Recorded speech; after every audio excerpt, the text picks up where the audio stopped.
Pemirsa, pengamat hukum menilai wacana kepolisian Indonesia membentuk polisi RW secara nasional rawan disalahgunakan bagi kepentingan tertentu, apalagi mendekati momentum tahun politik.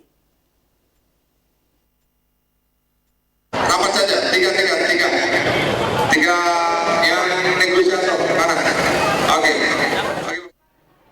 Wacana kepolisian Indonesia membentuk polisi RW secara nasional menuai respon beragam dari berbagai kalangan. Menurut pengamat hukum dari Universitas Bosua Unibos Ruslan Rengko, wacana pembentukan polisi RW mesti dilakukan pengkajian secara mendalam terlebih dahulu, mengingat keterlibatan kepolisian di masyarakat begitu dekat.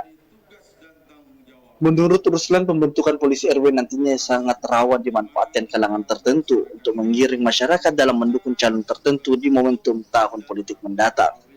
Sehingga menurut Ruslan, aparat yang ditugaskan nantinya betul-betul melaksanakan fungsi dan tugas kepolisian. Nah, berkaitan dengan rencana pihak kepolisian yang kita kenal dengan polisi RW, memang ini kan menimbulkan pro kontra. Ada yang setuju, ada juga yang tidak setuju. Ya.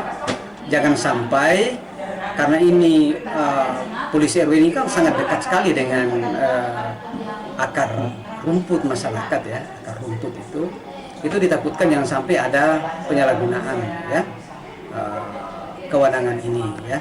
Ada yang khawatir jangan sampai nanti dilibatkan dalam kegiatan-kegiatan dukung-mendukung, ya, misalnya dukung-mendukung calon bupati, wali kota, ya, gubernur, presiden, ya, anggota DPR, ya, anggota DPD, itu yang dikhawatirkan, ya.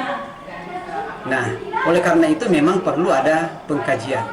Dirinya menambahkan, sebenarnya pembentukan polisi RW terbilang baik dilakukan karena dapat lebih dekat dengan masyarakat. Namun tugas tersebut juga butuh mudah mengkoordinir penyalahgunaan kepolisian. Ardi Jaho, Celebes TV.